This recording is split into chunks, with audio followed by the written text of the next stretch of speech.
माँ का आखिरी खत। रात के 12 बज चुके थे। माँ कभी दरवाजे की तरफ देखती तो कभी एक नज़र घड़ी की तरफ। माँ की आंखों में और चेहरे पर चिंता साफ नज़र आ रही थी। थोड़ी ही देर में दरवाजे की घंटी बजी। माँ ने काफ़ी तेज़ी से दरवाज़ा खोला और सामने बेटे विक्रम और बहू मान्यता को देखकर पूछा, इतनी देर क्यों हो गई?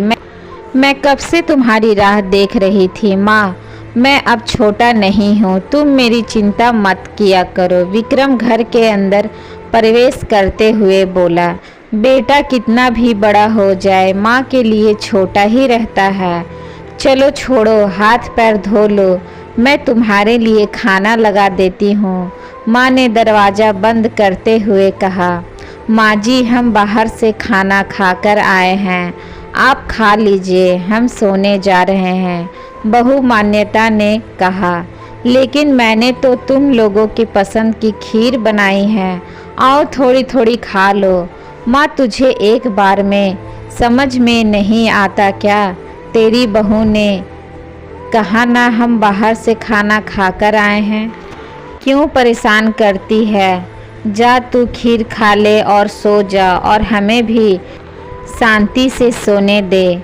माँ अकेले कैसे खीर खा सकती थी और उसे बिना खाए नींद कैसे आ सकती थी, क्योंकि बेटे के जार में उसने भी कुछ नहीं खाया था।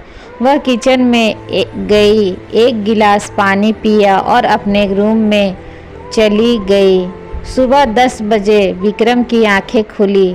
बाजू में मान्यता अभी भी सो रही थी।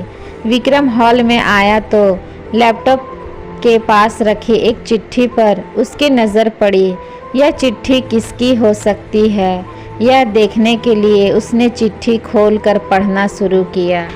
मेरे लाल, तू सोच रहा होगा कि एक ही घर में रहते हुए ये चिट्ठी क्यों मैं तुम्हें बोलकर भी ये बात बता सकती थी। हाँ बता सकती थी, अगर तू मेरी बातें सुनना चाहता तो। किसी एक्सप्रेस गाड़ी की तरह तू आता है और कुछ ही पलों में निकल जाता है। खैर वो सब जाने दो। कल तुम्हारा जन्मदिन था, इसलिए मैंने खीर बनाई थी। सोचा कम से कम आज के दिन साथ में बैठकर खाना खाएंगे, मगर मैं यह बात भूल गई थी कि मेरा बेटा बड़ा हो चुका है, तो अपने दोस्तों के साथ पार्टी करके खाना खाकर आया। चलो मुझे इस बात की खुशी ही हुई। मेरी दवाइयाँ ख़त्म हो गई है। मैंने कुछ दिनों पहले तुझे दवाई की एक चिट्ठी दी थी, अगर वक्त मिले तो वह दवाई मुझे लाकर देना, मुझे थोड़ी राहत हो जाएगी।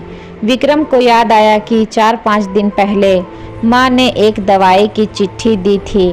उसने अपने ऑफिस के बैग में जाकर उस चिट्ठी को तलाशा और उसे खोलकर देखा। उसमें लिखा था, मुझे ऐसी दवाई लाकर दो जिसमें मैं अपने बेटे को भुला सकूं। विक्रम को रियलाइज़ हुआ कि मुझसे बहुत बड़ी गलती हो गई है। उसकी आंखें नम हो गई। वह तुरंत अपने माँ के कमरे की तरफ दौड़ा। सबसे पहले उठ जाने वाली माँ आज क्यों नहीं उठी थी, देखकर उसे आश्चर्य हुआ। उसने माँ को उठाने की काफ़ी कोशिश की, लेकिन माँ एक गहरी नींद में सो चुकी थी। विक्रम के पास फूट फूट कर रोने के अलावा और कोई चारा नहीं बचा।